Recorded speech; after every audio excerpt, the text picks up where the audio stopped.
Salut, Nabino Nyonso, Bozola Nabiso sur YouTube, la chaîne à Vérité Plus. Nous avons que tu as un site web mobimba www.veriteplus.net pour vous information Nyonso ya Vérité Plus. Mbote Nabino Nyonso bisika bozwami lelo nazo yambela bino monsieur Abedi Jonathan Oazali président ya club des libéraux a expliquer biso makamu ya actualité ya mboka. Notamment makamu ya référendum pe ya nouveau gouvernement ya Bruno Tshibala mkola lelo ya melibino. Bonjour monsieur Abedi. Bonjour. Ndenge nini? Malam en forme. Ndenge moni. Sans plus tarder toko banda question ya biso ya liboso ezali monsieur Abedi. Tout le monde a souvent au télémélara lobelaka trop makambo etali référendum la République démocratique du Congo, peut tout le monde sous bandeko ya majorité présidentielle. Ils ont aussi parlé sur ça, référendum, kasi tonito ba référendum oyo lobelaka. Projet na mweza kanini et puis ba si jenini oyo obetela yango tangwa à tout moment ce qui balandi ba pokoyi. Merci pour la référendum. Tu es banan biso club de libéraux, tozali lisanga oyo. Ya bana mboka basi bilenge basi batata ba mama na bilenge mbali tosangani pona kochama kanisi na biso esika moko pona koyeba na tango makambo eza na mutu otozomona na mboka topesaka pe biso ba proposition. Référendum ezalaki wabenga rambela to lansaki appel na classe politique d'abord pona sujet mibale. Si j'ai eu vendara na biso na kati ya mutema ya kale ezalaka par rapport ya double nationalité ou multinationalité. Tozana ba congolais au de souche au soki bazongi awa mais bazali étranger surtout tie na ndenge ya constitution ya 3e république bazali étranger. Mais tout moni bazalaka na parlement, bazalaka na institution presque nyonso. Na kanti boko yeba soko bongo ezo sala na première mandature ils ont moko à député lelo aza membre du gouvernement alobaka yango mais le Cameroun na parlement basuka na moratoire ils ont na violation munene ya constitution e bandi yangala mbala oyo tant to moni na bakor oji bakor mibale o Union africaine na ya 5 tange beti masolo na bango ba politicien ba beti masolo na bango na kati kuna na Union africaine na korwana balobi na Union africaine na kati kuna balobi ke balobi tanga kutu masolo ya peuple ete na oyami balé balobi peuple a ofungola mbanga na eti peuple alobaka na plusieurs façons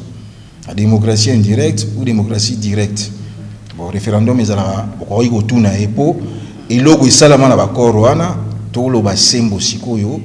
bakamata constitution na 3e république bakunda yango ndenge faut tambola sikoyo tozo tambola na esprit ya bakor yango no moni biso tolobaki lokola constitution yango esila na ngongala bandaka la po to ana étranger ba député ba gouverneur ba ministre ba membre du gouvernement pourquoi pas cette fois-ci eleki na kati ya masolo mo betango ba beti masolo peuple été exigence nyonso salami kuna ya exigence ya bango na ba massa na bango yeto lo bana kata kini tika massa wana ata violaki bo massa wana bokanga ete ata trahir pays ya laki masolo oya bango mais masolo neti ya biso ki o population ana besoin amona mambo clair pour na classe abana pour na mai pour na courant isolo ne betamité ya ki masolo oya bango mais masolo oni ba betaki yango tolo ba clair batambola na moli ko la constitution yango to lobaki loko les ama solo na bango ba koswanaka to baki yango avant ya le 17 janvier tant ba koswana ya la problème nini puisque ça ba corps ils ba humeur yango to lobaki bis mboke kotambola na ba corps te kotambola ni na ba compromis politique mboke tambola na mibeko yango to lobaki tango bo kotambola likola constitution bo siliso tambola avant bo une élection mino beta masolo bo otuna population bo la so projet mususu na owana biso so senga yi projet yango wana biso to conclusion na biso ezalaki to lobi to pesa ki trois possibilités to bi ako tuna question na peuple to tambola likola constitution siko to okende élection bolobi nini to tambola to kende élection na ndenge ya kala ou na ndenge ya sika ou bien na ndenge ya bakor ou bien na ndenge ya biloko ya sika biso sikoyo toyaki na troisième possibilité wana biloko ya sika, c'est-à-dire pour une quatrième république pour biso de considérer que bakor wana esali ou alobaka et remettre ba compteur politique nyonso à zéro. Chaque fois pour na naissance wana omoni tina to sengela yango wana biso to sengela yango tozana ba sujet na biso si jeu ya motuya ezali que la double nationalité ezala tolérée pour les Congolais de souche, plus l'irrévocabilité de la nationalité congolaise d'origine pour tolinga te to saela soko jouer entraîneur ya Léopard Ibenge tanga ina accord na signer le français mais Congolais de souche et puis basé belé ndengwana wana bandima yango po to sito saleli yango pendant 2 mandatures étrangers ba ozala misusu ke ndoko voter na bango ba mikonza ba institution ba gina ko voter Nicolas Eleki ba gina voter pour la France ba voter pour na bamboka na bango yo bazwa ba deuxième nationalité tondima yango pour na ba Congolais de souche yango ezala eloko na biso souci na biso ya elboso mais tant tout monde peut batamboli mabe to lobby bino mo remettre le compteur à zéro pour na biso ba question na msusute to ke na 4e république et sika mboka oyo kozala accord combine politique deal politique nyonso ekozala na se ya mibeko. Président Nainaloba pour na référendum oyo yo siko na oyo ya majorité différence ni za kati bon na éviter pour na moni bazo mais mango déjà bazo komisela ngo pa mokonzi Kabila yo moko initiateur ya idée ya référendum pour na mboka na biso ozo se retrouver te na kati ya dossier wana te na ransi so na saila ki référendum pour na ndenge ya poste na linga na wele la ufungo na kino signer arrangement particulier mais arrangement particulier na kati na on ba boya ki référendum biso sala ki ndenge te ba ba balanda ki biso na ndenge ya opportunisme politique. Il y a là ministre moi gouvernement na ministre honoraire mais na moni ba changer maloba wana ya bo ya na ndenge opportunisme politique biso do salela on ndenge to lobby ke transition ya mulai oyo ezalaka makasi oyo toyebi mutasilisa yango musée to boyi transition oyo umelaka pour aller oyo to na transition na 7 ans oyo katanaka par une révolution. Muto souffrir mina makambwane za la peuple. To lobaki na sens wa. Muto souffrir za peuple kasi bino bolobi majorité lobeli makambo référendum o yepo bando lobakasi président Joseph Kabila Kabangi esi akomi na mandat na ye asilisi mandat na ye azali susu na kati ya pouvoir te azosala makambo moko illégalement kasi peuple boche bango wapi bolingi botinda bango lisu na balabala po élection bozo koka ko organiser ngoti bazo koka ko organiser ngoti siko bozo wela ka ba référendum bocha population wapi o ya Congo po biso to lobby toza na choix te ngana na ngambu ya population za na choix te a lire o makambo ezo kende o moninga ya leo so to bito betali solo moni IDPS ezo participer na fonctionnement institution depuis 2011. Ils allaient ouais Koti vieux Kombo papa défunt Kombo à Kota remplacé par Rémi Massamba, tous sont des élus de l'IDPS donc c'est-à-dire élus massivement Bakota soko kena gouvernement matata membre mo député mo IDPS azaki ministre okena seni okuta papa Kalamba aza mutu ya nini IDPS participe au fonctionnement to boyi na escroquerie wana so mutu akoti kuna ya ba jeune biso ya théâtre so mutu akoti kuna akomi ndoki mais bana bango ensemble to lobby eleki pour so oti na 27 ans o ya démocratie depuis le 24 avril au Mobutu aloba au mona parti moko et c'est lui qui premier ministre parti moko c'est lui qui premier ministre 4 fois na moyen illégitime élection tiens pour ceux qui toza na siko peut-être ba élection tiens pour Tshibanda ngaza premier ministre ana ali premier Tshibanda ngaza premier ministre ana azali premier ministre nommé en dehors de la constitution kasi bato bazali na majorité bango nde bazo sepela makambo wana konomaka bango hors la loi hors aux populations bazoluka pour la nini en tant que club président et club libéraux et le nini oyo peuple akoki s'attendre na bino ya malamu o boko bongisa pona bango ou bien bolobela bango esika ya bakonzi ya mboka te biso to lobi boy seul moyen peuple ya nini et ali élection place yende la majorité silencieuse pour le loba tunso ko beta masolo o nana ba combattant 200,000 sur 12 millions à kin on a majorité silencieuse te bogobi misano batu 1 million mais na kati ya Kinshasa na opesa Congo nante uzano ka muke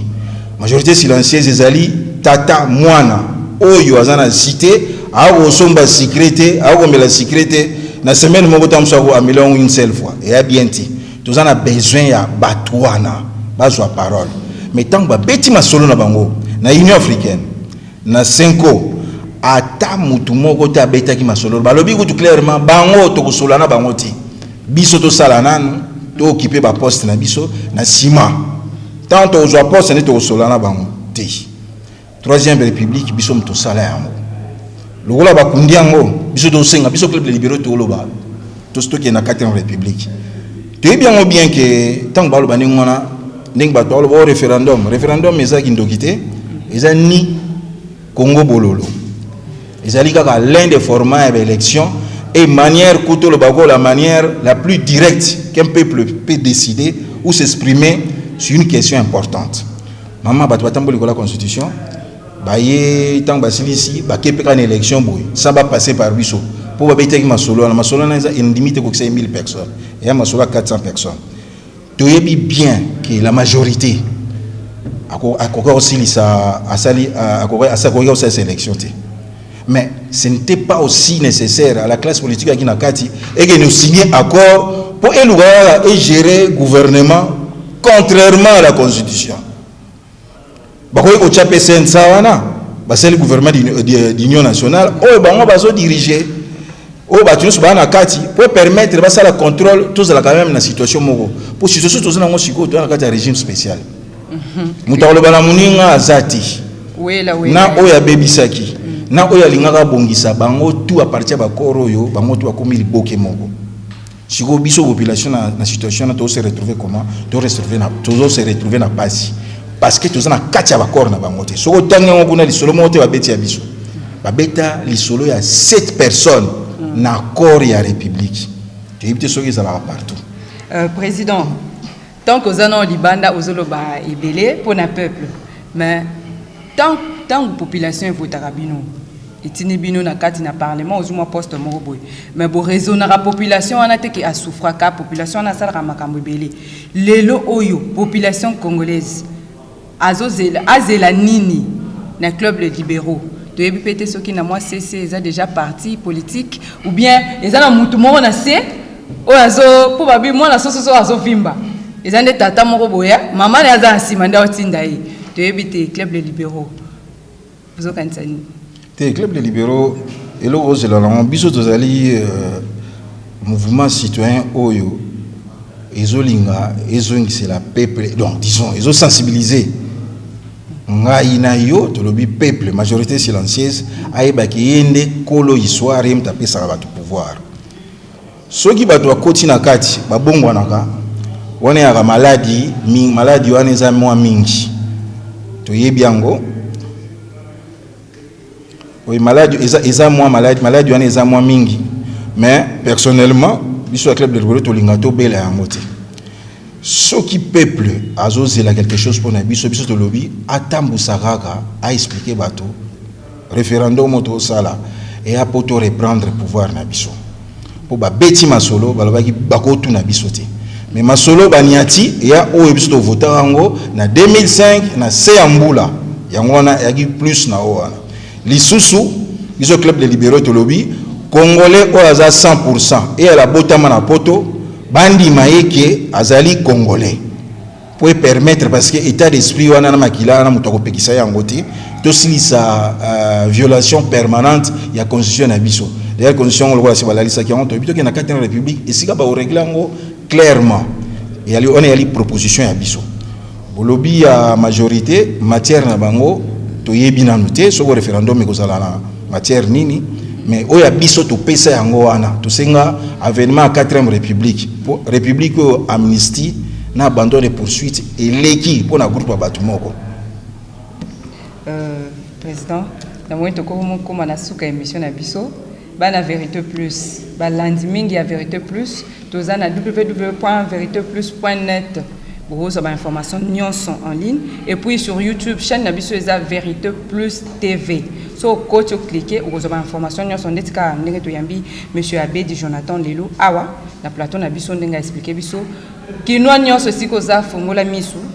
tala batu nyonso bazwa oposa biso awa na kati ya mboka alobi aza congolais bo voter bo quelque part mais